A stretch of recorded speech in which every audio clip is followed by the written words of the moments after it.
Hoje o podcast tá especial, porque estou sem companheiro. Olha isso. Hoje o podcast é só meu, mas quem é meu convidado é ele, o Corneta. Hoje eu vim de convidado no seu podcast. Que legal, tô achando o máximo isso. Dessa vez você não vai fugir, tenho várias perguntas pra você. Eu vi a listinha. Para! Pro pessoal de casa conhecer um pouco mais. Quem é a Corneta? Eu também fiz a minha listinha aqui, ó. Gente, e tem perguntas, assim, aleatórias. É mais pra gente se divertir e se conhecer. Porém, no final desse episódio, fica aí até o final, porque a gente tem uma mensagem bem especial pra você, né, Corneta? Tem. Hoje a gente vai falar um pouco de um assunto bacana, Sim. Bem importante. Mas antes de falar de coisa importante, a gente vai fuçar um pouco mais da vida do outro, né? Posso começar?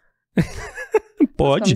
Hoje você comanda. Eu anotei, tá? Eu anotei. Aquelas bem que gostam de papel e caneta, eu anotei. Então, vou começar. Então, vai lá. Corneta.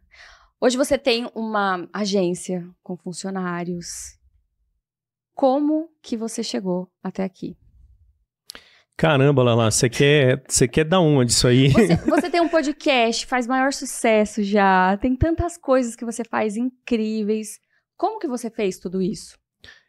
Então, Lala, para te contar como a gente está aqui hoje, por exemplo, como que a gente está aqui com esse estúdio, eu tenho que te contar um pouquinho que assim, eu tenho essa empresa de consultoria na área de marketing desde 2006. Uau! Tá? Desde 2006. Tava saindo da escola. Só que era assim, eu era professor e através dessa empresa de consultoria eu prestava alguns serviços, eu prestava alguns trabalhos. Esses trabalhos, eles eram esporádicos, tá? Eles eram coisas assim que a minha profissão, eu considerava a minha profissão mesmo como professor. E esporadicamente apareciam trabalhos de consultoria tal que eu acabava fazendo. Pois é, e essa empresa foi ficando, né? E quando deu por volta mais ou menos de 2015, né? Eu comecei a ter a ideia de transformar isso numa coisa mais, vamos dizer assim, formal. Porque até então era assim, eu fazia consultoria e tal, mas eu prestei consultoria na época para o Sebrae. Nossa, que legal. Eu fazia trabalhos, né? Prestava serviço na área de marketing, de consultoria, mas não necessariamente era a minha atividade principal. O que aconteceu? Lá por volta de 2015, a gente começa a se deparar com aquela ideia de conviver com as pessoas que empreendem, né? Porque você presta um serviço para um empresário, para outro e tal. E eu comecei a sentir vontade, né? Uma coisa mesmo de interesse por ter uma empresa onde eu pudesse fazer coisas que eu tinha na cabeça.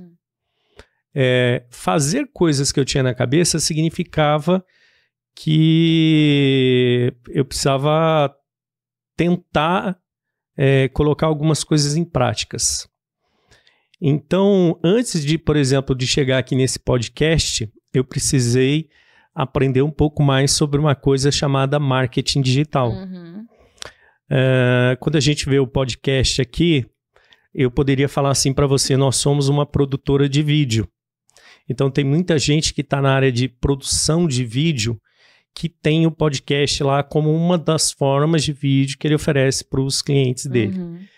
A gente aqui foi diferente. Nós começamos lá atrás, eu comecei com 2 sócios, 2 outros professores que eram amigos meus, né, que foram muito importantes para onde a gente chegou aqui, e que a gente começou a trilhar um caminho, que a gente misturava prestar serviços de cursos, né? A gente criava os cursos e colocava esses cursos e oferecia esses cursos. Então, essas imersões que você vê aí, a gente ficou muito tempo só fazendo imersão, igual todo mundo faz aí hoje. A gente ficou um bom tempo fazendo só isso daí. E depois a gente começou a prestar assessoria mesmo de marketing. Como era por volta de 2015, a gente, como está dentro da docência ali, a gente está vendo o que está acontecendo de mais atual e tal. E a gente já falou assim, cara, esse negócio de publicidade mais tradicional vai dar uma diminuída e vai entrar mais forte cada vez mais o digital. O digital já estava crescendo muito, volume de investimento, de orçamento para publicidade já estava bem diferente, né? Então a gente falou assim, ó, vamos prestar serviço na área do digital, na área do marketing digital.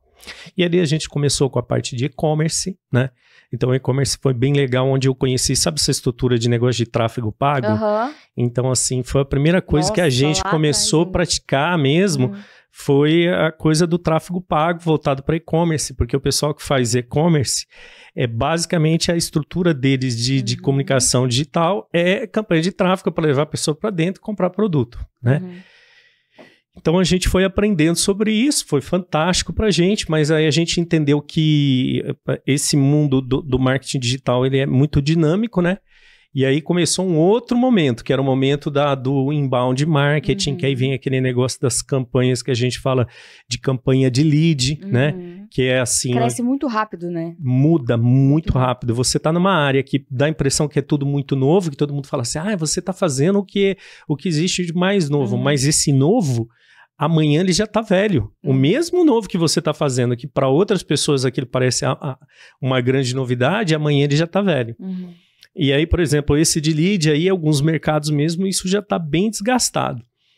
E como é engraçado porque é assim, se você for prestando atenção, uma pecinha é aqui, ó, o mundo dos cursos, certo? Sim. O que é o mundo dos cursos? Na verdade, você tem um conhecimento, e aí você pega esse conhecimento e você coloca ele num formato de serviço que ajuda as pessoas a resolverem problemas. Quando você faz isso, no mundo digital, isso tem um nome que se chama infoproduto. O infoproduto é um curso mais dinâmico até. Eu acho que até a ideia dele ser um produto para resolver problema, ele muda um pouquinho da ideia que eu tinha na academia do que era um curso, que é uma coisa mais formal, mais longa, né? E que talvez hoje, né, o mundo esteja pedindo outra coisa. Então, o produtor de conteúdo talvez tenha mais condição para atender a demanda dessa educação, que hoje a gente precisa, do que propriamente a academia, né? Que é lá a forma com que a gente entendia do pessoal que produzia curso para educação. Então, o infoprodutor ele é mais rápido, né? E ele começa a transformar isso em produtos mesmo. E aí eu percebi que eu estava migrando um pouco para isso, porque eu já de aqui nesse natural. Processo, o primeiro estúdio nosso eram 3 sacolinhas. Eram 3 sacolas onde tinha o tripé, tinha as luzes, tinha a máquina, tinha as coisas, ficava embaixo de um balcão da gente lá, e com aquilo a gente trabalhava o dia inteiro. No final do dia ia lá debaixo do armário, pegava as coisas, montava o estúdio e dava lá as aulas. Cara e coragem, né? Assim, você vê aqui esse podcast hoje do jeito que ele tá legal, montadinho. Maravilhoso. Mas o Léo que tá lá na mesa, toda hora ele fica trazendo um podcast, que foi o primeiro podcast que a gente tentou com a cara e coragem também. Vamos fazer isso daí para experimentar. Que olha, eu vou te falar, bem tosco, né? Bem tosco. Mas, Corneta, eu acredito que, assim, sempre a gente precisa dar o nosso primeiro passo. Senão a gente nunca vai saber. Às vezes a gente, né, acho que Joel J e Caio Carneiro falam muito, que a gente precisa atirar e depois mirar. Porque senão a gente nunca vai fazer. Se a gente esperar a perfeição do projeto estar pronto, a gente nunca faz. É verdade. E isso foi uma coisa que eu comecei a correr mais o risco aqui, sendo empresário mesmo.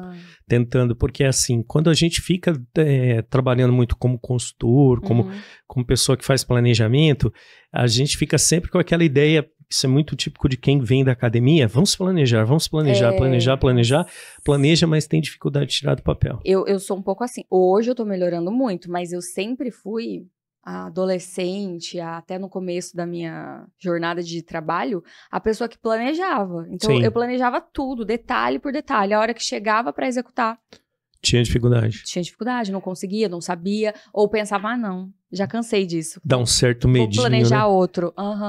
E não executava. Hoje em dia, eu trabalho muito isso em mim, justamente para que isso não seja algo recorrente. Para que eu possa cada vez mais me arriscar mesmo. Sim. Não deu certo aqui, outro. Não deu certo aqui, próximo. E é uma coisa que é interessante. Quem começa a viver um mundo digital também tem uma coisa de fascinante, que é exatamente isso. Que é o tal do você poder estar sempre em versão beta. O que é versão beta? Esse podcast aqui é o podcast mais excepcional que nós podemos fazer, tem muita coisa para melhorar. Cada vez que a gente termina um programa, a gente está conversando, batendo papo, isso aqui não foi legal, aquilo não foi legal, e o outro vai estar melhor. E o legal do digital é isso, que ele te permite experimentar as coisas com mais velocidade. Com certeza. Antigamente, a gente planejava para executar, porque se errasse a execução... O risco era maior, né? Era muito grande. Era muito grande, era capaz de você botar em risco todo o negócio. Hoje, cada novo produto, cada nova experiência, cada nova estratégia, ela não dá certo, ela é rápida de ser colocada em prática, mas ela é rápida também de você esquecer ela e começar de novo. Sim, dando um exemplo bem bobo, né? Assim como as fotos que a gente tira pelo celular. Antigamente, meu Deus, na minha época, né, que tem outras mais antigas, mas aquelas câmeras, né, analógicas, você não sabia se tava com o olho aberto, com o olho fechado, se deu certo, se saía bonito, se saía feio. Era um risco, não era? A mesma coisa, projetos. Projetos, né? E é assim, então naquela época a gente contava quantas fotos ia tirar. Hoje você tem milhares de fotos que às vezes você nem se lembra delas dentro do celular, exatamente, né? A gente nem vê. Então isso é uma coisa legal. E aí a gente veio para cá e eu comecei a me permitir experimentar, né? Testar ideias. E a gente tem que ter uma liberdade de não se apegar. Então, assim, desde 2015 para cá, a gente já mudou muita coisa. Porque às vezes é um capricho do nosso ego, né? Esse projeto não tá dando, mas eu ainda acredito nele, não é? É assim, por exemplo, nome... os meninos estão aqui, ó, a Thaís tá aí, o Léo tá ali. Quantas identidades visuais para projetos novos a gente já não criou? Quantas coisas a gente já não pôs no ar que... não funcionaram e tudo bem. E ok, né? Você testou, imagina você deitar lá pra dormir, nossa, e se eu tivesse feito? Acho que o se atormenta a vida de tanta gente, né? Acho que quando a gente tem a possibilidade de fazer, a gente tem mais que fazer mesmo. Verdade. Aí, nesse meio tempo também, foi acontecendo uma coisa pessoal, que foi eu começar a refletir um pouco mais sobre coisas que eu gostava de fazer. Porque até então eu estava fazendo coisas, certo? Fazendo coisas. Eu estava tentando encontrar uma coisa para fazer. Prazer de fazer, mas... que fizesse sentido? Que fizesse um pouco mais de sentido. E nisso eu fui convergendo para integrar a ideia de um pouco dessa coisa, talvez, aí do professor, um pouco das coisas que eu acredito dentro de comunicação, né? E aí foi até onde a gente chegou no modelo que a gente faz marketing digital, mas a gente está voltado para produzir uma coisa chamada conteúdo. E essa produção de conteúdo, ela envolve que você tenha, primeiro, um conhecimento mais profundo de cada marca, porque aí não é mais só fazer um conteúdo padronizado que cabe para todas, a gente fez muito isso daqui. Tem que ser, né? Então a gente vai entender cada marca, mas, por exemplo, para produzir um feed legal, né? Para começar a fazer mais sentido, por exemplo, aquela rede social do cliente, a gente começou a testar modelos que envolviam produzir conteúdo. E o melhor jeito que tinha era a gente encontrar uma forma de fazer aqui, que a gente conseguisse continuar fazendo planejamento de marketing digital, continuar prestando, mas juntar a produção de conteúdo. Você entregar já tudo pronto para o cliente. Tudo pronto. Essa estrutura, talvez aqui, eu não sei se o pessoal consegue compreendê-la ainda inteiro, né? Essa solução.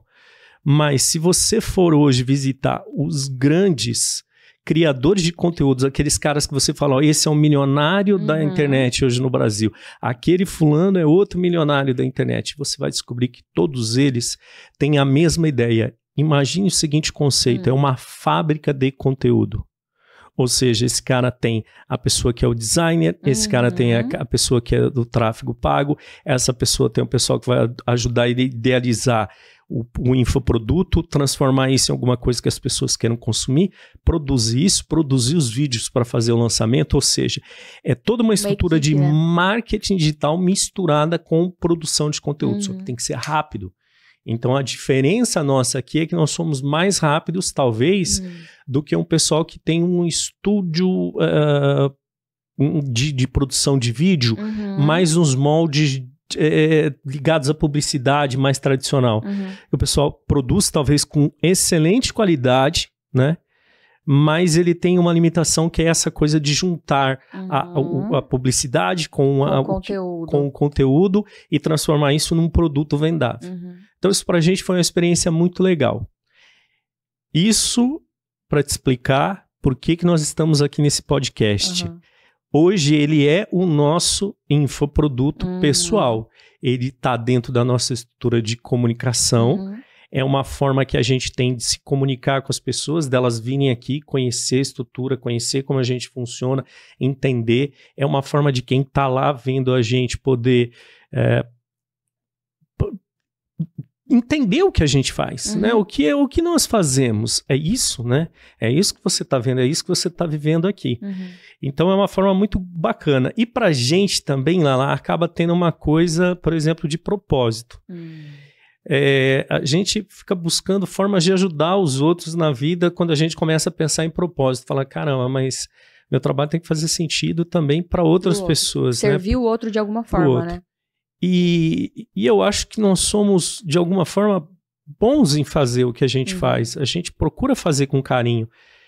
E encontrar um conteúdo onde as pessoas que estão lá assistindo a gente, que estão ali assistindo a gente, e essa pessoa encontre uma palavra positiva, né? Que eu acho que é a ideia aqui do Inspirapod, e ele encontrar essa palavra positiva e ele falar, cara, isso aqui mudou minha vida um pouco. Valeu a pena isso aqui. Já valeu a pena. Então, o que eu fazia antes do podcast, eu não sei se foi bem essa pergunta, porque eu fui falando tanta coisa, mas eu acho que é isso. Nós chegamos aqui por causa dessa ideia. Era um cara que era um professor, que prestava um serviços de marketing, que resolveu se aventurar um pouco mais, né? E eu falo aventurar, porque você pensa que tudo tá certo, tudo tá lindo, maravilhoso. Não, a gente tá em constante aprendizado, movimento, as coisas não dão certo, as coisas dão certo, e a gente vai cada dia tentando ser um pouquinho melhor do que a gente foi ontem aqui. Falando nisso, né, sobre ser um pouco melhor, você se comunica muito bem. É admirável a forma como você se comunica. Você sempre teve isso ou é algo que você veio desenvolvendo ao longo do caminho da sua trajetória? Ou quando você era lá, seu adolescente, você já se comunicava super bem? Você lembra como que... Se teve algum momento que você fala, nossa... Eu vou falar uma coisa pra você. Eu tô olhando pra lá agora e tô lembrando uma história minha. Se eu falar pra você, você não vai acreditar. Quando eu tinha uns 14 anos, mais ou menos, eu lembro que... na escola, teve um trabalho que era tipo assim, tinha alunos que se voluntariavam. E tinha um grupo que era ligado a alguma coisa da prefeitura, um negócio de... Tinha acho que o Conselho Municipal da Saúde da Mulher, e tinha alguma coisa que ligava com adolescente também. Nessa época, eles convidaram o pessoal para fazer... educação, que era ligado com a educação sexual, que eram algumas coisas que falavam de droga também. E eu entrei num grupo, que era um grupo que a gente ia com umas terapeutas na época lá bater papo fora lá do ambiente da escola e tal. E foi muito bacana. Aí a gente fez esse grupo, participou desse grupo. E naquele momento, o final do grupo, do bate-papo, teve um simpósio. E aí esse grupo, a gente foi chamado para participar do simpósio, dar nossa opinião, o que achava daquele tipo de trabalho e tal. E eu vou falar para você, acho que eu tinha uns 14 anos de idade. A gente lá foi num auditório, era um auditório enorme. E subimos lá um monte de moleque, né? Moleque, as meninas lá e tal. 14 anos e subimos lá no palco. Quando eu subi, eu olhei aquela galera lá embaixo e eu falando as coisas lá de adolescente e aquele papo todo. E as pessoas prestando atenção. Eu falei, cara, legal isso aí, né? Sério, teve um momento. E então. Ali parece que, sabe aquilo que você fala da virada de chave? Do clique, né? Da virada de chave. Cara, eu falei assim, eu gosto disso, hein? Eu gosto desse negócio aí. E só que passou a vida, né? Eu fui fazendo, eu acabei trabalhei muitos anos com parte de venda também e tal. Mas assim... Tudo que você foi fazendo foi lapidando até hoje, então. Foi. E aí... Ser professor, Ser tudo, professor, né? Que aí é fantástico, né? A gente até no meio digital é o que a gente brinca aqui, né? Fala assim, cara, o problema do professor no meio digital é que você tem que encurtar o que você fala, né? Você tem que falar mais rápido. Então a gente sofre com isso. Você tá acostumado a falar bastante tempo e tal. Então aqui a coisa é mais rápida, mais curta. Né? Com o digital, porque não é fácil, né? Não, é um aprendizado. Antes era, né? Antigamente eram os vídeos no YouTube, que tinha lá, sei lá, um vlog de 30, 40 minutos, 1 hora, todo mundo assistia. Hoje... Se você fizer um negócio de 5 minutos, já é muito. As pessoas querem cada vez mais, né, encurtar. E é engraçado que, por exemplo, que você tem esse jogo de cintura incrível pra fazer ali. Eu tive que aprender, né, Corneta? Porque são 8 anos aí. Você pegou também todas as fases, assim, Peguei. tipo... Eu comecei no blog, na verdade, né? Eu vim do blog de moda. Sim. E depois eu fui pro Instagram, eu já fui pro YouTube também. Eu tenho um canal no YouTube, mas tá lá parado. Sei. Porque eu via que o meu crescimento no Instagram era mais rápido, então eu acabei focando nele. Mas eu vim do blog, fui passando... Antes de existir Stories, depois veio... Antes do Stories ainda tinha o Snapchat, então assim, fui passando, migrando de fase por fase, né? Entendi. Então, assim, os meus vídeos também eram longos, era 30 minutos pra falar de uma maquiagem, imagina. Hoje em dia, se você fizer um vídeo de 15 segundos sobre uma maquiagem, o povo curte. Agora, se for muito longo, já... É muito louco, né? É muito louco. Bizarro. Tá acelerando demais, eu acho. Me incomoda, na verdade. Eu acho que às vezes tem conteúdo, por exemplo, igual esse aqui do podcast, que eu acho sensacional, que o pessoal... O brasileiro gosta bastante de podcast também, né? Muito. Eu, assim, não posso falar muito, porque, assim, sou viciada em podcast. Mas é um papo relaxado, é um papo que o tempo não faz questão, né? Vamos dizer assim, A gente consegue ouvir enquanto tá, sei lá, dirigindo, se arrumando a casa, fazendo alguma coisa, então a gente consegue, né? E assistindo enquanto faz outras atividades. Escuta, mas você fez uma pergunta agora, você me falou disso daí agora e eu me lembrei de uma coisa que eu queria te perguntar. Mas antes de ser blogueira, o que você fazia da tua vida, antes de começar com essa onda? Meu Deus, na verdade assim, bem antes, pouco tempo antes, eu era fotógrafa. Então, eu fui fotógrafa por uns 7, 8 anos, mais ou menos, eu acho. Que fazia fotografia do que lá, assim? Primeiro, eu comecei trabalhando em um estúdio fotográfico lá em Cambé. Então, eu ficava mais focada na parte de edição da fotografia, mas fazendo as fotos em estúdio. Então, era algo mais assim, foto de casal, gestante, família, o acompanhamento do recém-nascido, foto 3x4. Então, era mais voltado para esse segmento. Aí, eu saí do estúdio e comecei a fotografar por conta minha mesmo. Eu queria poder explorar um pouco mais, né, a minha criatividade e sair um pouco do limite do estúdio. E eu comecei a fotografar gestante, aniversário. Fiz poucos casamentos, mas fiz alguns também. E aí, antes disso ainda, eu trabalhei em uma rádio aqui em Londrina, que foi na Massa FM. Ah, que legal! Eu trabalhei... Nossa, foi uma experiência muito boa. Ali, eu saí da Massa, fui pro blog. Eu acho que essa parte de comunicação começou a me instigar ali, sabe? Ali nesse momento. Eu ficava na parte de produção de rádio. Então, assim, tudo que os locutores falavam no ar, era eu que mexia no sistema, colocava, atendia os ouvintes. Então, quem ligava lá pra pedir música era comigo. Era muito legal. No dia do meu aniversário, vários ouvintes levavam presente pra mim, porque tinha essa conexão com as ouvintes, cuidava das redes sociais. Então, ali eu tive contato tanto com a rádio quanto com a TV. Então, eu acho que ali foi um start pra eu lançar meu blog. Você já foi gostando do negócio do conteúdo, tá vendo? Isso, Né? E assim, os meus trabalhos antes disso sempre foram mais voltados pra área de comércio mesmo. Então, eu trabalhei já em uma papelaria em Cambé, já trabalhei de recepcionista. Eu trabalho desde os 16 anos, então assim, já fiz várias coisas antes de acontecer o blog. Cara, é tão legal o que você tá falando que eu me lembro de uma coisa. Eu li um livro que chama assim, De Onde Vêm as Boas Ideias. Até, se vocês não conhecem esse livro, eu vou dar uma dica, tá? De Onde Vêm as Boas Ideias. É um cara fantástico, ele escreve, é gostoso o livro de ler e tal. E ele fala assim, qual que é o ambiente propício, né, para criar ideias. E aí ele fala ao longo da história, de tudo que foi aparecendo e tal, explica porque que a internet foi tão importante para aumentar a quantidade de ideias, assim, criatividade e tal. Mas uma das coisas que ele fala no livro é exatamente isso, que a gente acha que as novidades, por exemplo, as criações, elas vêm num clique só. E aí ele explica que não, que existe um processo que já foi estudado, que é um processo maturado de criação.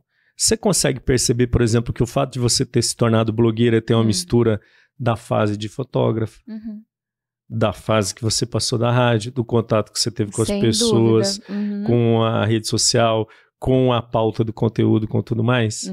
Então é assim, tipo, dizem que uma ideia que a gente tem, ela começou 10 anos antes, às vezes. Ela vai juntando várias coisas até você estar na maturidade pronta para encarar aquela outra ideia. Não, faz muito sentido. Inclusive, eu estudei moda. Então, olha, em 2009, eu não cheguei a me formar. Me arrependo. Hoje não voltaria, mas assim, não deveria ter parado. Entendi. Acho que eu era muito ainda imatura, a verdade é essa, sabe? Óbvio, tava muito cansativo pra mim, mas meu Deus, quantas pessoas se dedicam tanto, fazem tanto, entregam tanto e ainda conseguem estudar, trabalhar, fazer todas essas coisas. E eu não dei conta. Acabei saindo antes. Então, até nisso a moda se conectou hoje. Se conectava. Então, assim, a minha visão de fotografia trouxe também pro blog, pro Instagram, pro YouTube. Então, tudo foi se conectando. Eu sempre tive esse feeling de fotografia, de ver uma produção. Então, até mesmo quando eu comecei a trabalhar no estúdio fotográfico, eles... Nossa, eu risquei toda a minha mão já com a caneta. Quando eu comecei a trabalhar no estúdio fotográfico, eles me contrataram porque eu sabia mexer no Adobe Photoshop. Entendi. Que na época, tipo, as pessoas ainda não sabiam tanto. E eu aprendi fuçando. Então, eu sempre fui muito curiosa. Então, acho que tava tudo... Já conectado para eu chegar aqui hoje. Tava já sendo preparado. Incrível, né? A gente vai entendendo isso só o tempo depois que fala, caramba, é verdade, olha ali uma pontinha aqui, outra pontinha aqui, outra pontinha aqui. E falando nisso, sobre essa questão, né, de como nós éramos antes disso tudo, como que era o corneta adolescente? Tá, você falou que lá com 14 anos você subiu lá no palco e falou pra várias pessoas, sim, mas sim. E antes disso, você era estudioso, ou você era aquele que aprontava, ou aquele que não estudava, mas tirava nota boa, porque tem gente que não estuda e tira nota boa, né? Quem era o corneta adolescente? Assim? O corneta adolescente tem fases, hein? Ah, é? Fases. Legal. Fases. É legal porque, assim, eu sempre acho que fui uma pessoa que gostava de estudar. Gostava e gosto, né? Eu até hoje, eu sempre dedico, tipo, um tempo na semana, um sábado à tarde, é um horário que eu gosto de fazer estudar. E estudar é assim, eu acho que desde criança eu tenho uma necessidade muito grande em ser curioso. O conhecimento, né? Em conhecer coisas novas. Eu tenho a sensação de que eu sempre não sei alguma coisa, sabe? Isso é ótimo, né? E eu fico fascinado quando eu aprendo uma coisa nova, né? Às vezes eu me pergunto assim, tem coisas que a gente estuda que não fazem sentido para os outros, né? Só fazem pra gente ali, mas é legal, é gostoso. E até, eu vou te falar uma coisa, eu acho que eu me tornei professor e comecei a gostar de ser professor porque eu descobri que ser professor era a forma que eu tinha para ser estimulado a estudar. Olha isso. Porque a gente sempre tem na cabeça que é assim, nossa, professor é um cara que sabe tudo, né? Que sabe tudo sobre aquele assunto dele lá. Na verdade, ele só é obrigado a saber aquilo, a estudar aquele determinado assunto para levar para as outras pessoas. Porque é esse o papel dele, não é? Então, ele às vezes ele não sabe, mas ele tem que buscar aquela informação e se preparar para aquilo. E é isso que você é obrigado a fazer. Imagina, eu dava aula na faculdade, dei aula na graduação até 2019, 2020, mais ou menos, todos os dias. Nossa, então, aquilo de 2004 a 2019, as coisas foram mudando. E não adiantava você achar que você tinha que conhecer coisas novas, porque os alunos hoje em dia, principalmente hoje em dia, né? Eles demandam e eles têm acesso a muita informação e eles te demandam cada vez coisas novas. E era uma coisa que a gente vivenciava exatamente isso, a necessidade que você tinha de estar sempre estudando. Então você sempre foi mais estudioso. Então eu acho que assim, eu era um aluno estudioso. Gostava de estudar. Não era bagunceiro da turma do fundão, essas coisas? E era também... Não, porque tem pessoas que é da turma do fundão, mas é muito inteligente. Eu tinha amigos na escola que, assim, eu tinha raiva deles, porque eles sentavam lá no fundo, faziam bagunça e as notas eram melhores que a minha. Eu ficava, gente, e eu estudava. Então, assim, tem pessoal da turma do fundão que vai muito bem na escola. Eu gostava de ficar na turma do fundão também, eu gostava. Eu já tive fases de sentar na primeira carteira, não querer conversa, não querer nada, e já tive fases da turma do fundão. Então, eu acho que eu era dessa galera aí. Assim, não que eu não gostasse de estudar, mas eu estudava mais em casa por conta do que em sala de aula, você acredita? Então, eu era da turma do fundão, eu fazia bagunça e estudava por fora. Eu falava muito, as professoras reclamavam muito pra minha mãe. Até hoje, né? Eu não paro de falar. Então, assim, desde a época da escola. Eu sentava do lado e... Minha mãe chegava e falava, a sua professora falou que você não para de falar. E eu não parava mesmo. É por isso que Deus te deu um blog, um blog e um podcast e um agora. Microfone, né? Entendeu? A menina não para de falar. Eu era essa criança na escola. Adolescente, nossa, falava demais. Eu gostava também de falar. Aliás, né? Para você pensar, Alexandre, corneta, né? Tem tudo a ver, né? Então, tudo a ver, né? Eu já nasci pronto pra falar, né? Pronto pra falar. Pronto pra falar.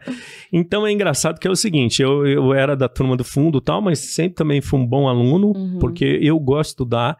Eu vejo valor, né, no aprender, na gente melhorar. Eu acho que a gente vem nesse mundo com uma obrigação, que é sair melhor do que a gente entrou. Evoluir, isso, né? Em todos os sentidos, né? E, inclusive, aprender coisas novas, né? Se tornar um pouco melhor. Cada vez que você faz isso, você vai se lapidando, né? E em todos os sentidos, por exemplo, a gente tem vai lapidando esteticamente, a gente vai se lapidando a forma que a gente pensa. Não tem como parar no tempo, né? Não tem como ficar pra trás. É uma realidade do ser humano, né? A gente nasce aqui para fazer uma coisa, para evoluir, né? A gente tem essa passagem aqui para poder se tornar dar o nosso melhor, né? Com certeza. E isso vai em todos os sentidos. No caso da informação, para mim, buscar conhecimento é uma coisa muito importante. Mas eu depois aí na adolescência foi a fase que eu conheci os esportes e tal. Você praticava algum esporte? Eu praticava. Olha, não estava na minha lista, me conta isso. Eu pratiquei vôlei, por exemplo, foi uma coisa que eu me descobri bastante. Jogou bastante tempo? Joguei. Tipo, campeonatos e tudo? Tipo, fui até seleção londinense na época, assim. Mas aí depois eu descobri uma coisa muito amarga na seleção londinense, que no último corte que teve eu fui cortado por causa da altura, né? Porque, tipo, tinha um problema na minha fase de vôlei lá, não tinha essa figura do líbero hoje. Que hoje tem, né? Não, você entra só pra passar. Não tinha isso. Você tinha que passar e tinha que atacar. E eu tinha um limite que era 1,80 m pra vôlei é baixo, né? Então ali eu falei, cara, isso não vai dar pra mim não, acho que eu vou ter que... Aí você saiu mesmo, você decidiu sair. Aí eu fui lentamente saindo, mas ali eu entendi que, tipo, aquilo ali não ia muito longe, porque não tinha como, porque era uma limitação mesmo ali, né? Felizmente. São fases, né? A gente tem que aproveitar elas. Sim, foi muito bacana, mas nessa fase eu curti pra caramba vôlei.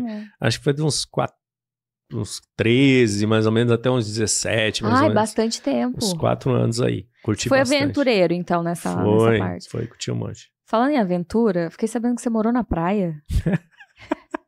Me conta essa história. A Thaís tá ali dando risada. Abriu o ouro aqui. Como assim? E ela tá olhando pro monitor assim, tipo, não tô vendo nada, tô concentrada aqui. Me conta, como assim? Morei na praia lá. Quando isso? Que praia? Morei na praia, cara, morei. Porque eu acho que o sonho de todo mundo é um dia falar assim, quero largar tudo e morar na praia. 3 anos e meio, meu. Morei 3 anos e meio na praia. Olá, você sabe que eu tô no meu 2º casamento, né? Então, no meu primeiro casamento foi a fase que eu morei na praia. Foi uma fase de vida que eu morei na praia e tal. Nessa fase foi muito legal, porque eu era novo. Casei, para o meu primeiro casamento eu casei cedo. Acho que eu tinha uns 22, 23 anos, mais ou menos. Casei super cedo, cara.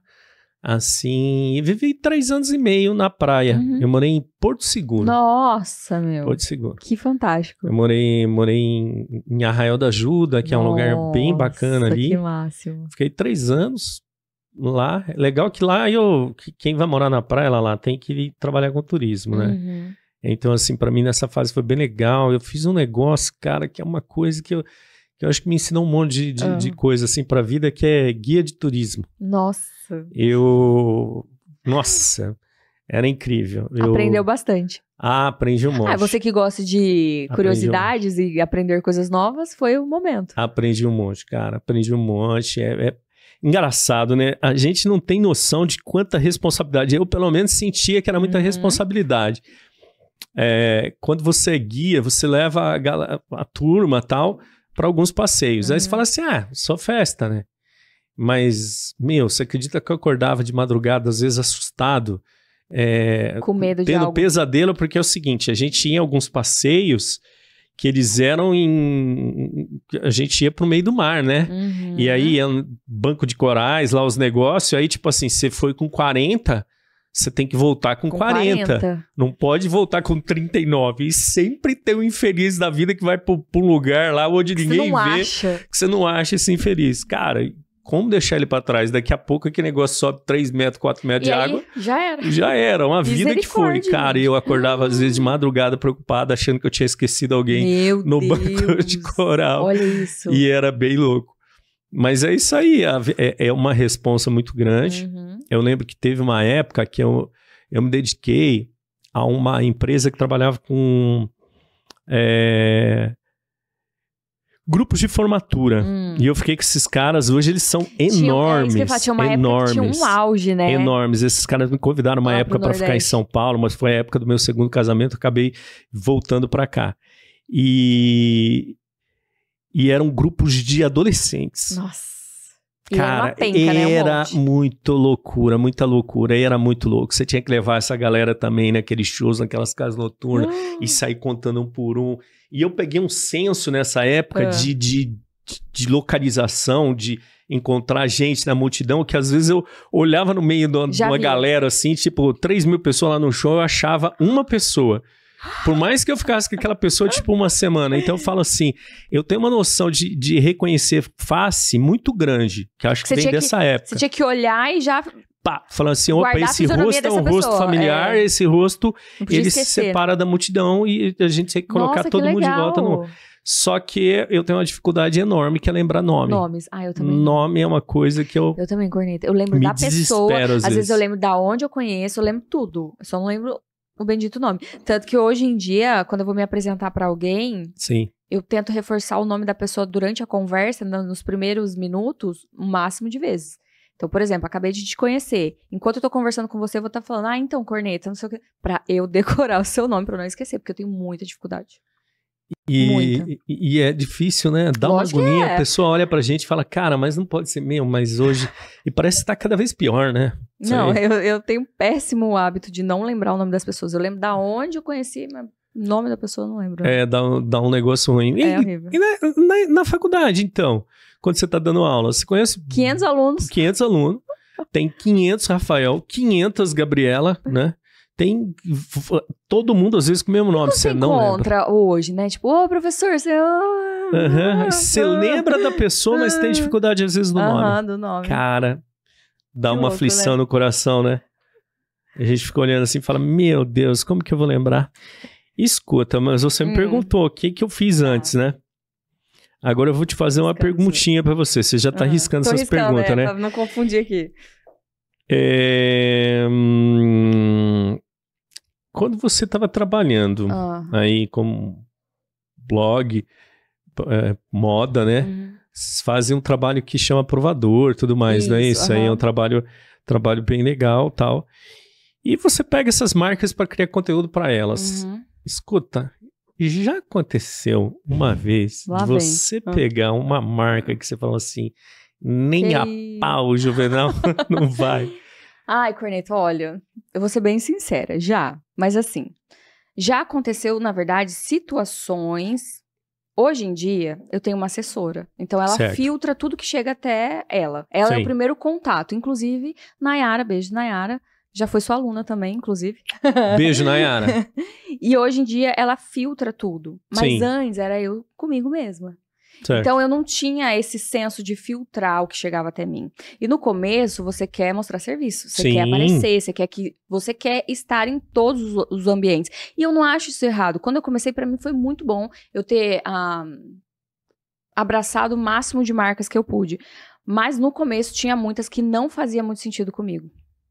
Muitas que, assim... eu fazia e depois falava, meu Deus, o que eu tô fazendo? Então, hoje, eu tenho essa facilidade de ter a Nayara pra filtrar isso. Por quê, Corneta? Eu não faço... Claro, é o meu salário, eu preciso dele. Mas eu não faço só pelo dinheiro. Entendi. Então, eu preciso ter essa preocupação. Não é qualquer marca que chega e vai... Olha, vou pagar tantos R$1.000 pra fazer uma publi com você. Se não fizer sentido comigo, eu não faço. Então, hoje em dia, a gente recusa algumas. Justamente por não ter a ver comigo. Ou na vestimenta, se de repente é algo muito... sei lá, vulgar, ou que é muito curto, ou que realmente não tá dentro do que eu uso, eu não aceito mais. Já aconteceu de eu super indicar uma marca que até então não tinha muito a fundo sobre ela, conhecia pouco, e aí de repente eu olho e falo, nossa, não tem nada disso, minhas seguidoras já estão reclamando sobre essa marca, e eu desesperada... Porque a gente indica aquilo que realmente faz sentido. Então, assim, as minhas seguidoras têm maior confiança. Se eu indicar isso aqui, elas sabem que isso aqui é bom. Entendi. Então, assim, hoje eu tenho mais preocupação ainda. De poder entregar a melhor marca. Você precisa acreditar, né? Não tem... Como que eu vou falar que isso aqui é muito bom e isso aqui não é muito bom? Não dá. É desonesto, não tem como. E eu já cheguei um dia a indicar uma situação, uma marca... No qual, quando eu vi, não era nada daquilo. Você fez pro trabalho. Eu fiz assim, sem conhecer. Entendi. Eu não tinha mesmo esse feeling que hoje eu tenho. E hoje tem a Nayara pra me ajudar a fazer isso. Então eu fiz, aí quando eu vi o produto, eu falei, não, esse produto não é o que ela me disse que era. Aí eu fui nas minhas redes sociais e falei, gente, infelizmente esse produto não entrega aquilo que prometeu. E nesse momento eu não faço mais parte Caramba.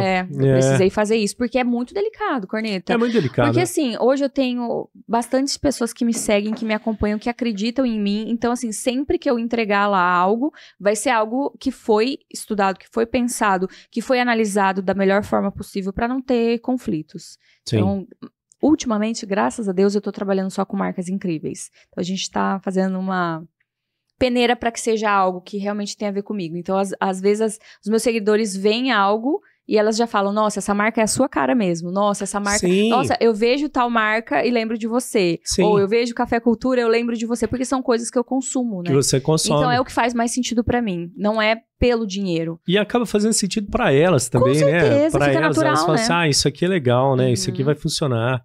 Senão também não tem porquê, né? Mas já aconteceu algumas ciladas, assim, sabe? Imagino. Ai, meu Deus do céu, vontade que desespero. De perguntar o nome, né? Mas não pergunta, bem, porque senão eu falo brincadeira. Não, brincadeira, imagina. Sim. Escuta, eu vou te fazer uma pergunta mais bem pessoal. Atenção, agora é a hora que se tivesse tambor, ó, o Léo ia rufar os tambores agora. Ó. Escuta. Tu tem um namorado. Tenho. Verdade ou mentira? É verdade. É verdade? Verdade. Lucas. Primeiro, quando você conheceu ele? Como você conheceu ele? Nossa. Conta essa história para nós. Eu gosto dessa história, porque na verdade foi assim, foi em 2019. O Lucas, ele é fisioterapeuta, osteopata, e ele mora em Arapongas. E ele era fisioterapeuta do meu vizinho. Do seu vizinho? Uhum. E aí um belo dia, eu saindo de casa com a minha irmã, de carro. Na época não tinha controle ainda, eu tava abrindo o portão e eu vi ele passando. Aí eu fiz assim. Porque assim, o Lucas é o perfeito pra mim no quesito de fisionomia, entendeu? Era o tipo do homem que eu parava pra olhar. Alto, moreno, tava de óculos escuro, tal. Aí passou e eu fiquei assim. Aí, a hora que ele passou bem perto, eu fiz, bom dia. A Thaís rindo. Eu fui cara de pau. Aí eu acho que ele ficou tão sem graça, ele só fez assim, bom dia. E saiu. E entrou, né? Aí eu olhei pra minha mãe conhecia a vizinha, eu fiz, mãe, quem é? Aí ela, não sei. Eu falei, nossa, que coisa. E aí, um dia depois, ele acabou me seguindo no Instagram, acho que deve ter perguntado, né? Sim. Acho não, né? Hoje a gente já sabe. Ele perguntou pro meu vizinho sobre mim e acabou me seguindo no Instagram. Na época a gente nem trocou conversas nem nada, mas depois de uns 7, 8 meses, a gente começou a trocar mensagens no Instagram. Sim. E ele me chamou pra ir assistir um jogo de basquete, que ele joga basquete, no Moringão, que ia ter um jogo Londrina e alguma coisa. E ele me convidou pra ir. Então, assim, o nosso primeiro encontro foi num jogo de basquete. Num jogo de basquete. Você foi assistir o quê? Você não lembra? Era né? Londrina com alguma coisa, eu não lembro. Não era aquela época do Oscar, não, ainda, não, que vinha claro jogar que não, no Brasil. Foi em 2019. Cara, muito louco. Eu assisti. Ontem. Pegava pau lá, vinha jogar o Oscar de um time, que acho que vinha Franca e tal, foi Flamengo. Agora, 2019. Eu jogava contra o Londrina na época que, pô, o Londrina tinha um timão né? de basquete. O Lucas era bom pra caramba. O Lucas, ele joga desde adolescente. A então, gente ia lá só pra xingar o Oscar. Olha isso! Mas, e o engraçado, Corneta, é que eu sempre gostei de basquete. Sempre. Tanto que na minha adolescência, eu jogava na escola. Sim. Não pelo time da escola, mas eu brincava nos recreios e na educação física. E tinha uma quadra de basquete, uma quadra de... Enfim, quadra? Como fala? Poliesportiva. Perto da minha casa. E tinha treino de basquete. No final do dia, tipo, depois da malhação, todo mundo ia e treinava. Sim. E eu treinava, eu gostava. Então, assim, quando ele me chamou pra assistir um jogo de basquete, eu fiquei... Meu Deus! Uhum. Tá, mas, ô Lucas, até quando vai ser namorado? Quanto tempo que tá esse Birinite aí, alô, Lucas? A gente vai fazer 4 anos no final do ano já. Ô Lucas, papo reto, filho. Vamos, cara. Agiliza esse negócio aí, que eu tô querendo numa festa de casamento logo, logo. Mas porque dinheiro já tem, dinheiro já deve ter guardado debaixo do colchão aí, vamos botar esse dinheiro. Bora! Não, mas a gente se dá super bem, Corneta. Sim. Eu falo que tudo tem a hora certa. Certo. O Lucas realmente, antes de conhecer ele, eu fiz uma cartinha pra Deus, que uma amiga minha falava assim, Lá, você é tão bonita, você é tão comunicativa, tão legal, por que você não tem um namorado? Eu falei, não sei, tô com preguiça. Eu já, né, não era tão nova, né? Então eu falei, eu tenho preguiça. Daí ela falou assim, escreve uma carta pra Deus com todas as características do homem ideal pra você. Tanto características físicas, quanto questões emocionais e tudo mais. Sim. Ela falou, escreve, porque o meu marido veio de uma cartinha que eu escrevi pra Deus. Olha, que mentira. Legal. Será que eu vou fazer? Fiz. Corneta. Tem lá as características. É ele, assim, descrito. Em todas as... Porque eu coloquei... Joga basquete, fisioterapeuta. Só não coloquei que joga basquete, né? Ia ser demais também. Mas assim, até as características físicas que eu coloquei, tipo, moreno, alto, é ele. Trabalhador, é ele. Que me apoia, é ele. Que gosta, que é humorado. Nossa, pensa, é o dia inteiro rindo com ele. Sim. Então, assim, tudo que tava dentro da cartinha... Eu não quero nem saber o que tá dentro dessa cartinha, eu só quero ir lá no casamento. Olha isso! Eu quero ir dar festa. Intimando! Mas, Corneta, eu acredito que tudo tem a hora certa para as coisas acontecerem. Eu e o Lucas, a gente tá super alinhado com os nossos propósitos. Sim. Eu acredito que em breve, se Deus quiser abençoar, a gente vai ter uma festinha aí de casamento. Aí sim. Mas, falando nisso, eu quero saber agora você. Tô dentro. Como que você conheceu a Cris? Me conta, sua esposa. Então, né? Já que é pra falar sobre relacionamentos? Então, agora nós vamos falar. Então, a Cris... Pera. Baby, te amo, um beijo. Finalizar. Cris é minha esposa, né? Ela é a minha, como é que fala? O meu grande amor, né? Meu grande amor. Amorzinho. Te amo. A melação começou, né? Aqui, agora aí começou. Não tem como, né? Então, eu conheci a Cris quando eu já estava separado e eu era guia de turismo e conheci a Cris lá em Porto Seguro. Ela estava passeando lá? Estava passeando. E, coincidentemente, eu peguei um grupo lá, tal, que tava ela, as irmãs dela e uma amiga dela. Você ia ser o guia dela? Eu fui. E a gente se conheceu naquele momento ali. Surreal. Faltou um livro aqui, contar uma história, né? Cara, de casos e de o amor, nosso assim. É muito louco, porque foi o seguinte. Depois disso, aí aquele lance assim, negócio de amor de praia, né? Não sobe o morro, verão, não sobe né? a serra. Aquele lance, cara. Aí nós ficamos, tipo, depois amigo.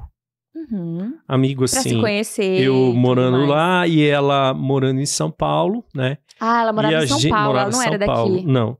E aí a gente começou a trocar carta.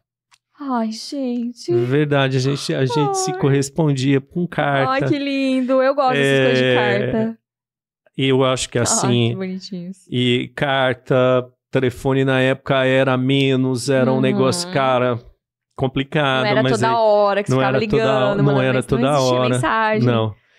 Aí depois eu tava assim no período da minha vida que eu tava desenrolando coisas ainda que eu tinha ainda, que estavam me prendendo lá.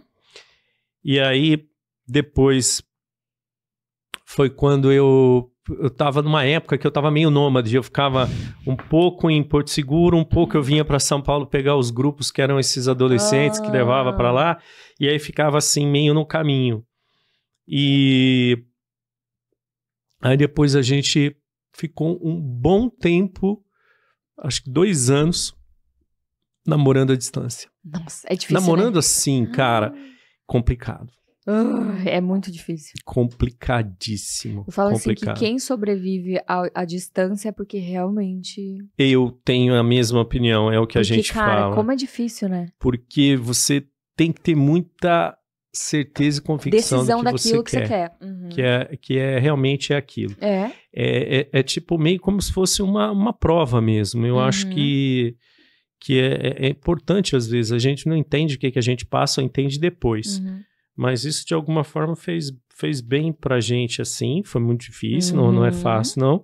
Mas a gente passou. Depois a gente se casou, né? 2 anos depois a gente teve uma filha, que é a nossa menina, que é a Gabi, que hoje é uma mulher. Ela tá com... Eu falo que ela é sempre minha menina, né? Mas ela tá com 19 anos já. Corneta. É. Como é ser pai de uma adolescente / mulher? Né? Ela faz 19 agora, né? Dia 14 de outubro. Nossa. 14 de outubro. É uma mulher, mas a minha filha, cara, ela é extremamente responsável, uma companheirona, uma menina de um senso muito bacana de humor, assim, muito bacana. Então, pra mim, assim, tá se preparando pro vestibular, estudando um monte lá. Ela vai fazer o quê? Ela quer fazer medicina, você imagina, né? Que máximo. É bastante estudo, hein, cara? O pessoal estuda. Profissão é estudo mesmo, é dia, noite, eu vejo ela estudando lá. Então, assim, ela tá com 19 anos já. Eu olho pra trás, eu não acredito que passou tudo isso, que esses dias atrás eu tava lá, igual você tocou agora e falou em Porto Seguro. Eu falo, caramba, mas é verdade, eu tava lá esses tempos atrás. E olha só, né, aonde tá hoje, né? E hoje eu tenho... Com uma menina de 19 anos. Uma menina de 19 anos e fruto desse grande amor, né? Muito bacana. A minha história da minha esposa, realmente a gente teve que ser muito persistente e perseverante. É porque eu sempre falo assim que o amor é uma decisão. É todos os dias você decidir por aquilo. Não adianta só você falar, eu quero, mas ele tá tão longe. Então, principalmente num relacionamento à distância, né? Eu acho que a decisão de querer fazer o negócio dar certo é fundamental, né? E eu tenho uma outra coisa que eu acho importante sobre o amor em si, que eu falo que é assim... as pessoas tem gente que é uma grande ilusão de que é como se fosse uma grande lua de mel. Sabe assim, vivemos uma lua de mel intensamente. E foram felizes para sempre, né? Estamos nos apaixonando todos os dias. Não, nós estamos lutando todos os dias. Porque as pessoas não vivem felizes todos os dias. Com certeza. Não estão alegres e animadas e no seu melhor humor a todos os dias. Nem tem como, A gente... Tem hora que um tá pra cima, o outro tá pra baixo, e um ajuda o outro. Tem hora que os dois estão bem, tem hora que os dois estão mal, a hora que saem as brigas, as porradas. Então, essa é a realidade, né? E eu acho que tem uma outra coisa também que as pessoas precisam entender, que a vida é uma rotina, né? E que os casamentos, eles são rotinas, mas essa resiliência de viver junto, porque gosta de estar com a pessoa, porque cresceu com a pessoa, porque amadureceu, porque você tem mais conexão com a pessoa do que simplesmente uma coisa fantasiosa de uma lua de mel. Sim. Né? Porque assim... É uma construção diária, né? O prazer, ele faz parte, mas a vida não é só prazer. Então as pessoas se acostumam muito em viver intensamente uma coisa de grande prazer, como se aquilo fosse eterno, e não conseguem ter dificuldade quando a coisa vira monotonia. Nas quando coisas a coisa simples, vem né? a dor, quando vem a dificuldade. Então, se você não pesar demais a dificuldade, não pesar demais os prazeres e também a hora que a coisa está mais rotineira ali, você conviver bem com isso, harmoniosamente bem, eu acho que isso que constrói um amor de verdade, né? Essa é a diferença do amor para uma coisa que passa, passageira, sei lá, né? Passageira. E você sempre sonhou assim, ou idealizou ter uma família? Eu acho que família sim. Família sim. Família sim. Eu acho muito legal. Principalmente tem uma coisa que eu acho que me define muito, que é ser pai. Ai, que legal. Então, assim, ser pai pra mim, Lala, é uma coisa muito importante. Que eu aprendi sendo pai, né? Quando eu me descobri pai da minha filha, foi uma coisa que me modificou muito, né? Modificou muito. Eu acho que existe um Alexandre antes e um Alexandre depois, quando eu peguei, principalmente quando eu peguei, né? Pela primeira vez. Cara, a minha sogra conta o que aconteceu, porque foi assim, tinha que dar banho, né, na minha filha, né? E a minha mulher tava naquelas encarnação, tinha uma novela, acho que na época da Rede Globo lá, que a mulher sumia, tal da Nazaré, lá sumia com os bebês lá. E a minha filha nasceu bem nessa época. Minha mulher entrou pra dentro da sala lá. Desesperada. Pelo amor de Deus. Vai ver se ela tá lá. Cuida da minha filha. Não deixa ninguém levar minha filha. Desesperada. Aí eu falei, tá bom. E aí a minha missão era cuidar dela. Aí eu fui dar o banho, ver pesar, ver todos aqueles negócios com ela. E aí quando eu passei essa coisa técnica ali, assim, de ver, eu sentei no quarto e comecei a chorar compulsivamente. Eu não conseguia parar de chorar. É uma emoção que eu não sei de onde veio. Mas não era tristeza, era uma emoção muito intensa e era uma emoção diferente. Legal. E aí a minha sogra... muito legal. E aí minha mulher conta que eu saí igual um besta andar com a minha filha pelo corredor e conversando com ela e contando pra ela as coisas que tinha ao redor, né? Acho que não acredito. A criança dá uma olhada e fala, filha, aqui nós estamos em tal lugar, E eu acho que é a partir dali que nasceu essa coisa dessa amizade, né? O paternal. É um respeito muito grande a ela, quem ela é, quem ela representa, né? Uma missão, a responsabilidade muito grande também, um monte de coisa que a gente... Que é pro resto da vida, né? Que a gente ensina, mas que a gente aprende também, né? Com certeza. Então, é muito bacana. Ai, que bonito Ser isso. pai acho que se a gente tem dom, né? Eu acho que esse talvez... seja uma coisa que eu falei assim, acho que eu gosto desse Beery Nights aí, eu gosto. Aí, ó, descobrindo coisas sobre a vida de Tá vendo? De Você nem achou. Lala, agora eu vou tocar num assunto que eu acho muito importante, que foi uma coisa que você comentou em um podcast. Você lembra o podcast que nós fizemos com a Sara? Sim, inclusive ficou maravilhoso o episódio dela. Ficou bem legal, né? Foi bem legal. Incrível. E teve uma coisa que você falou, né? Que foi muito marcante. Eu marquei aqui porque eu queria saber um pouco mais, né? Você falou sobre estar no fundo do poço, né? Você falou em ir ao fundo do poço e que isso tinha sido muito importante para você se conectar com as mulheres. Sim. Eu queria que você falasse um pouco mais sobre isso. Você não sabe por quê? Vamos lá. Você sabe por quê, não? Por quê, Corneta? Porque a gente está terminando agora setembro, não é? E setembro é o mês do Setembro Amarelo, não é isso? Isso. Consciência, não é isso? Prevenção. Sobre prevenção do suicídio. Sim. Então, eu queria que você contasse um pouquinho dessa sua experiência pessoal aí que você passou. Claro, vamos falar sobre isso. Na verdade, Corneta, em 2018, mais ou menos, eu tive alguns momentos deprimidos por conta de uma medicação que eu acabei tomando para emagrecer e não emagreci e fiquei deprimida. Foi algo que me fez muito mal na época, foi uma prescrição médica mesmo, mas foi algo que me fez muito mal. Eu não sabia o que era me sentir tão angustiada e vazia como eu tava me sentindo, porque eu sempre fui uma menina mais alegre, mais divertida, descontraída, brincalhona, e de repente eu tava que não queria nem sair mais da cama.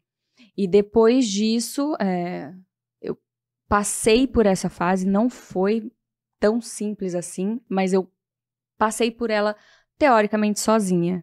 Eu não busquei ajuda, eu não busquei minha família, nada, porque eu não sabia direito o que estava acontecendo comigo. Em 2021, com a pandemia, 2020 para 2021, eu comecei a sentir as mesmas angústias, Porque... Você se lembrava do sentimento. E pandemia, a gente ficou recluso em casa. Os meus trabalhos diminuíram muito. E eu sou ligada a movimento. Então, assim, eu tenho que estar trabalhando, eu tenho que estar fazendo, eu tenho que estar em movimento, criando coisas. E nessa fase, tudo parou. Então, os meus trabalhos pararam, eu fiquei em casa. Eu acabei engordando mais de 15 quilos. A minha autoestima foi lá embaixo. Às vezes aparecia alguma marca e outra querendo fazer algo, eu queria recusar porque eu não me sentia confortável comigo mesma. Então foi um momento muito delicado ali. Eu tive compulsão alimentar, fui fazer terapia, aí sim eu fui buscar uma ajuda. Eu lembro certinho do dia, eu tava... Já até contei aqui no podcast também, mas só pra relembrar, eu tava em um dia, num domingo à tarde, passei o dia inteiro comendo um monte de bobeira. Comia, e no final da noite eu ainda vomitei. Mas eu vomitei não é porque, nós comi demais. Não. Aliás, não é porque eu comi algo que estava estragado. Eu comi demais até passar mal. Nesse dia eu falei, opa. Você tomou um susto. Tem algo muito errado comigo. Eu preciso de ajuda. Entendi. E eu fui buscar uma terapia. Comecei a fazer terapia, a minha terapeuta me aconselhou a fazer uma atividade física, porque fazia muito tempo que eu não fazia, então acho que tudo estava associado. A gente sabe o quanto a atividade física hoje é extremamente importante. Então eu fui para uma academia, comecei a fazer musculação e foi um processo longo, tanto da questão da autoestima, quanto também da questão de voltar a me enxergar de novo quem eu era, porque eu já estava deprimida de novo. Eu me olhava no espelho e não me reconhecia, eu estava recusando trabalhos, porém, como você falou, eu me conectei com pessoas e mulheres a partir do momento que eu abri essa situação, a minha vulnerabilidade nas redes sociais. E foi um momento muito delicado para mim, porque eu sempre quis esconder. Sim. Então, assim, na internet eu abria um sorriso, fazia o que eu tinha que fazer e pronto. E depois desligava, às vezes, o celular e chorava. Então, foi um momento delicado, porque eu abri a minha vulnerabilidade para elas. E eu não esperava que eu ia receber tantas mensagens, Corneta, em relação a isso, de mulheres passando pelo mesmo, de mulheres em situações muito piores, talvez, que a minha, e que a gente se fortaleceu juntas. Hoje eu tenho um grupo no WhatsApp que se chama Vista-se de Amor. Sim. Esse movimento veio por conta dessa fase. Durante o meu processo de emagrecimento, várias chavinhas foram virando na minha cabeça. A doutora Ana, inclusive, veio aqui no nosso podcast também. Foi a partir de vários insights que ela me ajudou, vários ensinamentos dela, que me fez entender o meu processo. Que o meu processo de emagrecimento não era só pela estética, mas era um buscar para minha verdadeira identidade, para quem eu era de verdade. Então, até minha espiritualidade mudou. Tudo foi mudando. E isso, conforme as coisas foram acontecendo, eu consegui passar a minha experiência para essas mulheres. Então, assim, na época eu recebia muita mensagem, Corneta, de mulheres que... depois que eu vi você voltando para academia, também voltei. Você posta lendo a Bíblia, também voltei a ler. Então, assim, foi várias circunstâncias que foram me conectando com elas e me mostrando que o meu fundo do poço me possibilitou viver e experienciar isso com essas mulheres e poder dar a mão para elas também e falar, calma, eu também passei por isso, eu saí dessa fase e eu posso te ajudar a trilhar esse caminho. Então, o grupo no WhatsApp veio justamente para isso. Todos os dias eu mandava, ainda mando. Sim. Hoje não é com tanta frequência, não é diariamente, mas principalmente naquele primeiro momento era diário. Sim. Então, tanto mensagens quanto áudios, reflexões, tudo que eu pudesse passar da minha experiência para elas. E muitas delas mandavam assim, nossa, essa sua mensagem hoje foi o pedido de oração que eu tive ontem. Então, assim, para mim me conectou demais com o meu verdadeiro eu, com quem eu nasci para ser. Então, muitas vezes a gente fica, nossa, esse fundo do poço vai acabar com a minha vida. Porque na hora que você tá no fundo do poço, você não vê saída. Você não vê luz, você não sabe para onde ir. Mas a partir do momento que a gente começa, ainda que devagar, ainda que um passinho... como se fosse um passinho de formiga, tentando sair daquilo, com certeza faz a gente sair dali ainda mais forte para poder ajudar outras pessoas. No meu caso, eu fiz a terapia, eu fui para academia, eu me cerquei das pessoas que eu amo, eu busquei muito a minha espiritualidade, então acho que foi um combo disso tudo que me fez, hoje, graças a Deus, me sentir muito melhor, muito mais segura, muito mais realizada em todas as áreas da minha vida. Então foi um momento delicado, mas necessário para eu estar onde eu tô hoje. Mas nem sempre a gente olha, né? Quando a gente tá nessa fase, que ela vai passar. A gente acha que não vai passar. Que aquilo ali não tem mais saída, que o último caso é eu não viver mais. Ah, porque minha vida já não faz mais sentido. A gente pensa muito isso. Sim. Então, é um assunto delicado da gente falar, mas não tinha como a gente finalizar esse podcast hoje sem a gente falar das nossas experiências em relação a isso, porque eu tenho certeza que muitas pessoas ainda estão vivendo isso, da mesma forma como eu vivi, mas que existe uma luz no fundo desse túnel e que dá para sair dele. Sim. Tem uma coisa que eu ando percebendo cada vez mais, ela tá ficando cada vez mais clara para mim. Nós precisamos nos conectar. Sim. Né? Então, eu acho que é um prazer hoje ter o podcast aqui para trocar ideias e inspirar as pessoas com pequenas palavras positivas, pequenas ideias, né? Pessoas que vão fazendo coisas nas suas vidas e que essas ações que elas fizeram ajudem a inspirar Sim. outras pessoas a modificarem as suas vidas para melhor. E eu vejo que nós todos estamos conectados. Uhum. Nós todos fazemos parte de um mesmo universo. Nós todos temos a mesma essência divina, né? E a gente precisa acreditar nisso, né? Nós precisamos acreditar que juntos nós podemos mais. Então, por exemplo, a gente vir aqui trocar essa ideia, falar sobre isso, é uma coisa que talvez sirva para, se tiver uma pessoa nos ouvindo e que essa pessoa esteja passando por uma dificuldade, para falar, pô, eu tô com essa dificuldade também, né? Isso não tá fácil para mim, tá difícil, então já serviu. Eu acho que já tem valor, já é importante. Não só você passou por isso, eu falo porque eu sou homem e para homem é muito difícil isso também, porque normalmente nós temos que nos dar conta sozinhos. Né? Se fecha, né? Se fechamos, a gente tem dificuldade de conversar e de compartilhar esse tipo de coisa, principalmente porque tudo que envolve a masculinidade envolve não ter vulnerabilidades, né? E eu, quando acho que vai fazer uns 15, 20 anos atrás, eu passei por um processo também de depressão muito profunda, né? E eu acho que no homem, a gente sente momentos que a gente fala assim, o que me liga mais a esse mundo? Né? Você começa a perder sentido. Eu brinco que naquele momento, assim, eu uso uma metáfora que me ajuda a explicar o que eu sentia, que é como se você visse um motor, né? E esse motor ele tem um sentido positivo de andar que leva um carro para frente. Então, se você fala alguma coisa positiva, ok, o motor está girando para um lado, ele vai girar mais rápido, ok, ele está indo bem. E se alguém fala alguma coisa negativa, aquilo diminui um pouco a velocidade, mas ele continua indo para frente. Então, essa é a cabeça da gente no dia a dia. Mas quando você está naquele momento, é como se o motor invertesse a polaridade dele e ele começa a andar para trás. Se alguém fala alguma coisa positiva para você, você desconfia. Você fica hesitante. Você fala assim, isso daí mentira, ele tá falando só para me agradar. E aquilo reduz a velocidade e continua girando para trás. A gente não vê perspectiva de nada, né? E se alguém te fala alguma coisa ruim, é o que confirma que estava tudo ruim e que se era.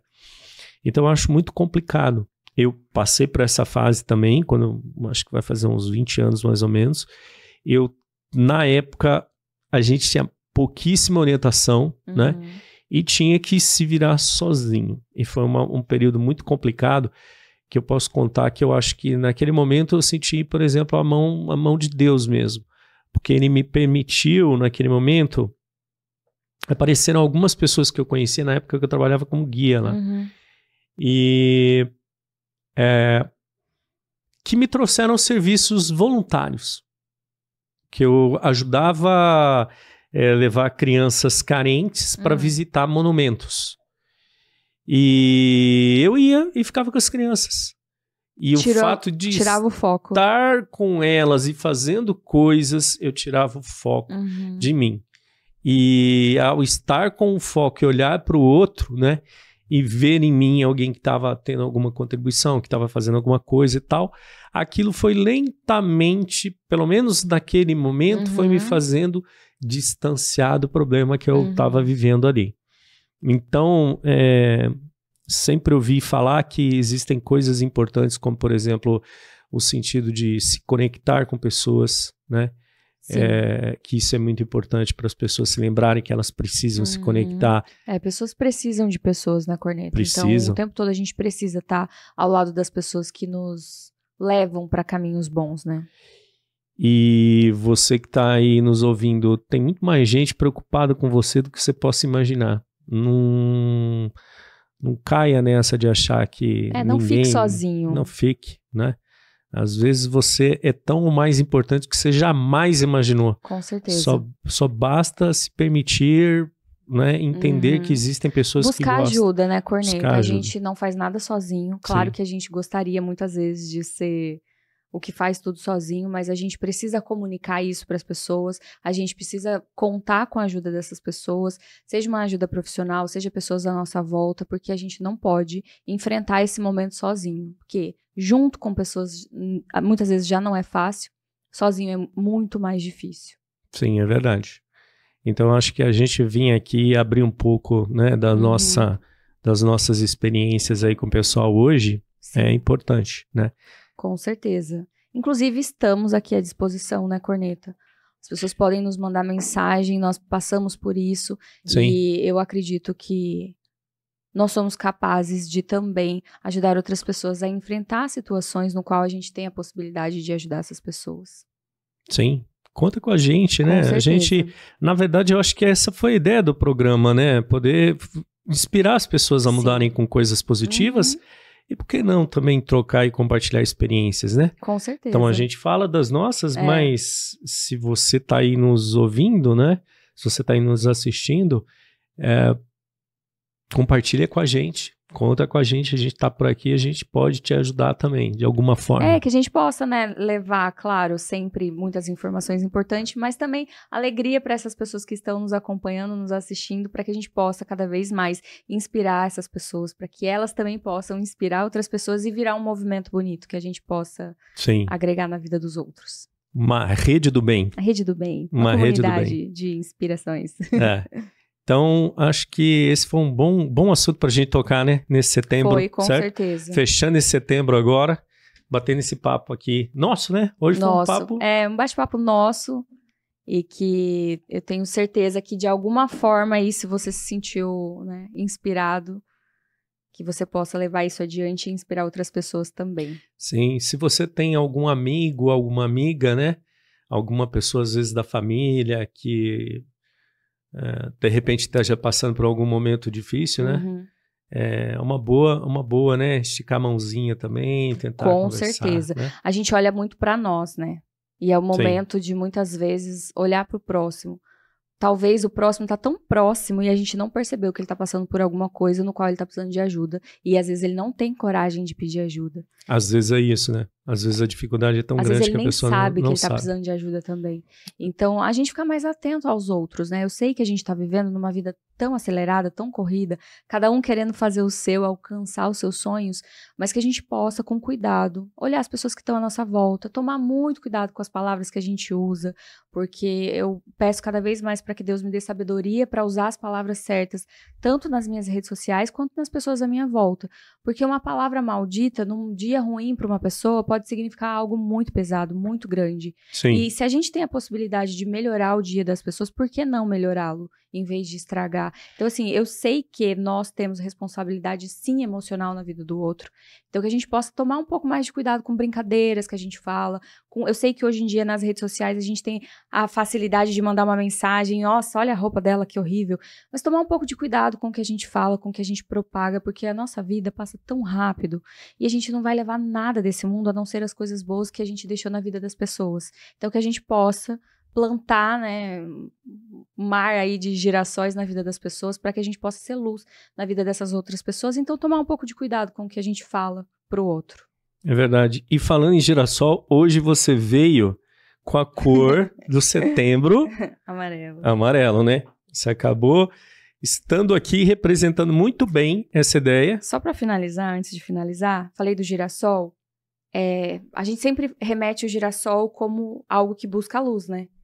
Mas o girassol também tem uma história muito bonita que eu amo, que é assim, o girassol, quando existe o sol, ele busca o sol. Sim. Mas quando tá nublado, quando não existe luz, ele não morre. Ele fica um de frente pro outro.